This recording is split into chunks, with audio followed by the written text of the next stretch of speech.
from elementary schoolers. Awesome. Why did God create the dinosaurs?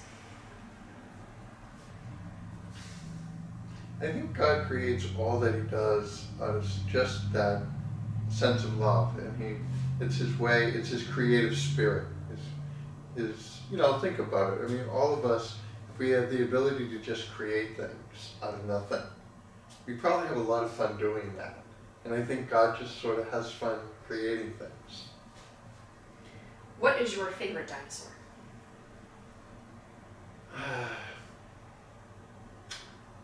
It's probably between three, I have to be honest. Yes, I do. I know. I'm a little bit of a geek. Brachiosaurus, Triceratops, and of course Tyrannosaurus Rex. They're really cool. One of those things is not like the other. No, I know that.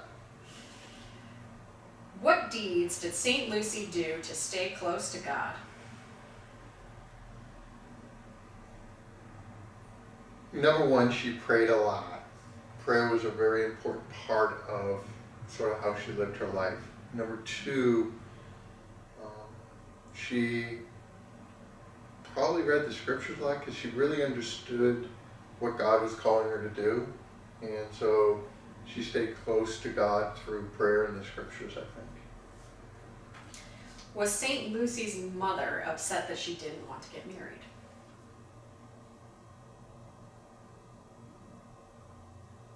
I don't think so, because her mother didn't seem to have a problem with it. Her suitor did, but her mom didn't seem to. Why would they take St. Lucy's eyes for her beliefs?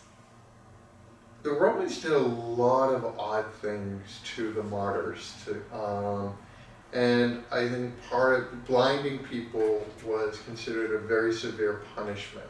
And so the hope was that they blinded her, then that might convince her to stop other more terrible things from happening. How hard was it to be blind when St. Lucy was living? It was extremely hard because nowadays we have created a lot of ways for people who are blind to be able to get around. Whether it's proper use of their guide stick or guide dogs, and particularly like if they're living in the city, most cities usually have, when someone is at a crosswalk, there will be sounds that will be made to let them know that they can move, go forward. We have Braille, which they wouldn't have had at that time. So today, not that it's easy being blind today, because it's not, but there's a lot more things we have in place to help people who can't see. Back then, unless you had a very wealthy family, you were kind of left on your own devices. What day did St. Lucy die? I'm not sure. I mean, we celebrate our feast day on December 13th, but none of the writings tell us the exact day she died. Did St. Lucy get her eyes back when she was able to see again? Yes, so the story is that after they removed her eyes, that God gave her new ones that were even prettier than the ones that they pulled out. Why is St. Lucy represented as hitched to a team of oxen? I have to be honest, I don't know. Do you? I do. Here we go. Possibly because I had these questions ahead of time. Yeah. But when the Romans came to remove her and take her to wherever the eye gouging was going to take place, they couldn't move her, and they hitched a team of oxen and tried to pull her, and still were not able to move her. There we go. Is there a celebration for St. Lucy's life somewhere? Well, so I'm not exactly sure what the question means. There are a couple of ways I could answer it by the way it's asked. The first is December 13th every year, except for like this year because it fell on a Sunday. There's a memorial, so there's a mass specially celebrated for St. Lucy on December 13th every year, unless it falls on a Sunday. And then in Sicily, there are big celebrations around St. Lucie because that's where she's from. And so, and that's where they believe she was martyred. So they do tend to have big celebrations there for her. And Scandinavia. Really? Yes, it's a big holiday in Sweden. I did not know that. See, I don't know everything. Do you like Piggy and Gerald books? I have to be honest, I've never, I'm a little, not that I'm too old to read them. They're, let's just say I'm older than what age you would read them when they came out. So I've never read them. And I don't have any nieces or nephews that I would have worked with them on those. What do you remember about your first reconciliation and first communion? I think I remember my first reconciliation more than I remember my first communion, if I'm going to be honest. Mainly because, like, for first communion, I'll be really honest, I was the fifth kid. And when you're the fifth kid, it's that kind of stuff just in family life is just not that important to, I mean, it was, my mom wanted me to receive first communion, obviously, but, you know, with my brothers and sisters, there's lots of pictures and, you know, there are no pictures of me from my first communion. So I don't remember that as quite as well because they didn't quite make the deal out of it they did for my siblings. And I'm not hurt by that. I don't blame my mom. I probably would have ended up doing the same thing if I was her. First, you don't like fuss to begin with. no, I don't. So that actually worked for me. My first reconciliation I remember pretty well because I'll be honest, I was kind of a little afraid. So when my first reconciliation, there were probably about 100 kids, and we lined up by alphabetical order. So I'm right smack dab in the middle. And I remember, you know, so we're in the rows waiting to go to the back. I remember it, so it was very different how they did it back then than now, sort of what the booth looks like kind of that you go into. And so when it was finally my turn, I had like these big butterflies in my stomach. I was just so nervous. And part of it was like, I was nervous I was going to forget what to say. And so when you went into this little booth, it was completely, so there was these big, heavy curtains, velvet, real thick curtains. They were really heavy. Had to push them onto the side, and you went and you knelt down, and now it was in complete darkness. And all I could hear was, because I could hear the priest on the other side, but it was closed off. Because there was a little door basically the priest would open, that we would slide open. On the other side was where the other kid was going. So I couldn't hear anything the priest or the other kid was saying. All I could hear was, which made me even more nervous.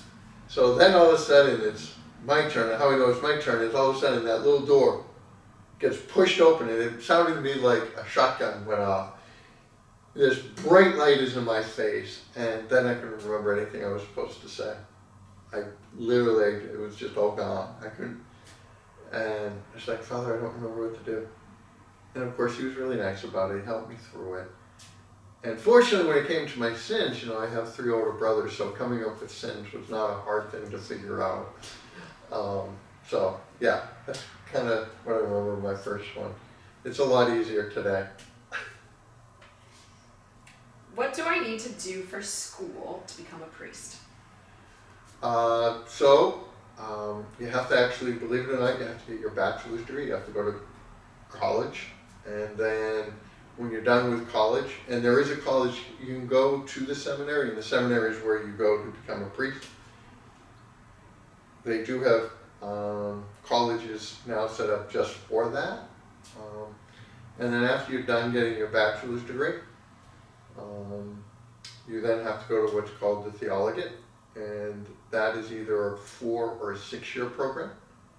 It's a 4-year program if you went to a college connected to the seminary, It's a 6-year program if you just went to a different college. Like for me, I went to BC, so that would be a 6-year program.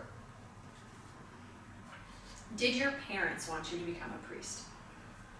My dad was just happy for me to become whatever made me happy. He had no real opinion one way or the other. He was very happy when I went to the seminary. He was really extremely supportive of the fact that I wanted to be in the seminary because it's what I wanted to do, and he'd support me. My dad was really great at that with any of us. Whatever we wanted to do, he would support us. My mom, on the other hand, let's just say she wanted a priest, and I was the only option she had out of the 4 boys because the other 3 were never going to become priests. So yeah, mom was extremely supportive, a little too supportive at times. When is Saint Sebastian's birthday? I don't know. It's not in any of his none of the stories tell us when his birthday is, so I'm not sure. What was Saint Sebastian's mother's name? I don't think that's recorded either, so I can't answer that. Did Saint Sebastian have brothers and sisters? I'm going to say, again, that's not actually recorded, but I would say because of the time period, most likely he did, because most families back then, a small family back then would have been like 6 kids, you know, so, which is now considered large, so back then that would have been small. So I would say most likely he did. Why did the emperor want to kill Saint Sebastian? Because Saint Sebastian would not stop being a Christian, and at the time, being a Christian was illegal and punishable by death. Was Saint Sebastian scared to stay in Rome after they tried to kill him the first time? I don't know if I would say most likely, because anyone would probably be afraid of being put to death a second time, but he was also a man of deep and abiding courage, because remember, courage is not the absence of fear. Courage is the ability to do something even when you're afraid. And Saint Sebastian was very much a man of courage. Why is Saint Sebastian the patron saint of soldiers? Because he was a soldier. Why was Saint Sebastian buried in the catacombs? That's where everyone got buried back then. So that was, even though everyone, because that's, so in the Roman law did not allow you to be buried in the city itself. You had to be buried outside of the city. And so even though the catacombs are now in most cities, at the time that they would have been created, they would have been outside of the city.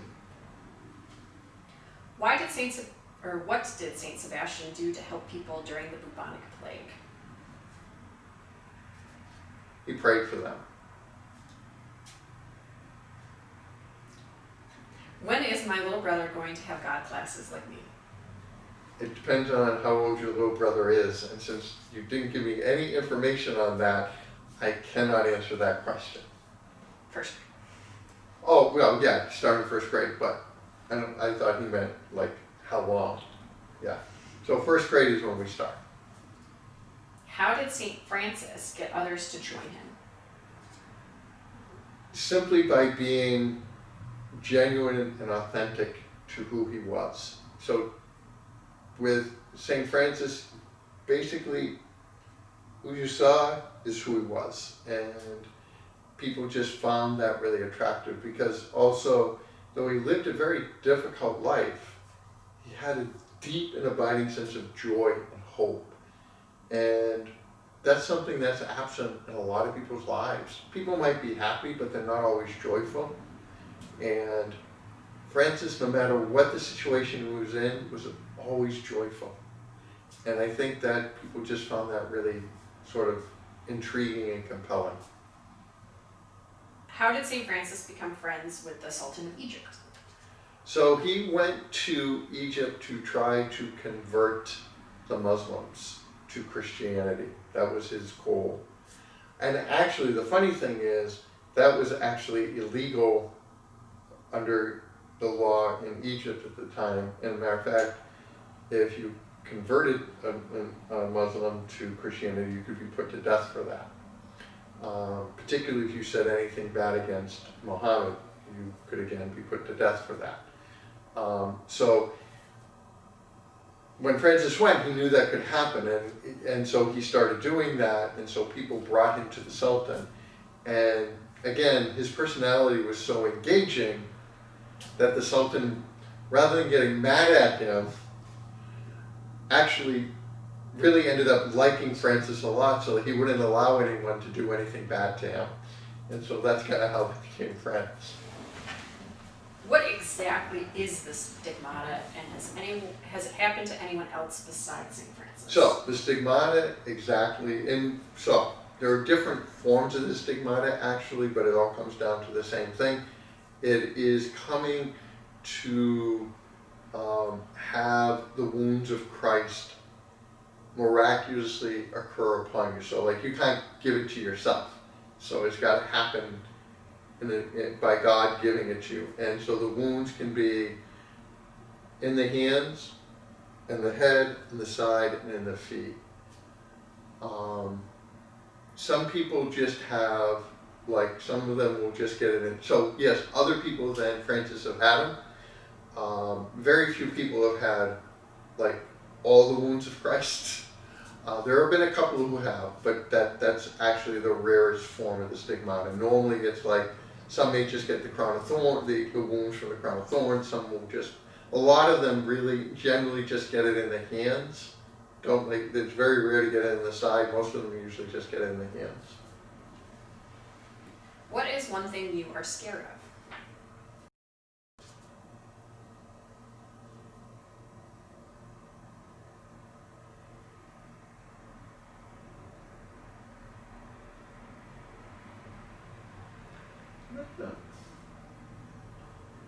I'm not really sure I'm scared of it. And, I mean, outside of like this normal kind of things, like getting eaten by a bear or something, but I don't have any real phobias.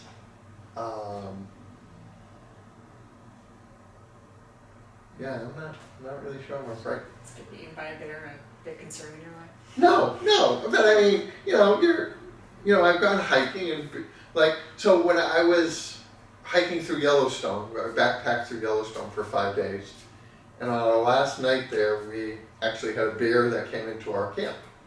Fortunately, it was a black bear, not a grizzly bear.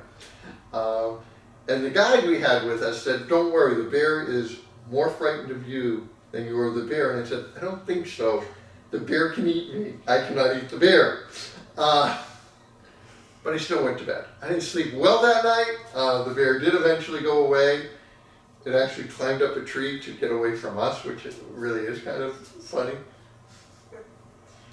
Am I selfish to pray for things I want? No, you are not. As a matter of fact, God calls us to do that. Now, if the only thing you're praying for is for yourself, then there could be a level of selfishness in that.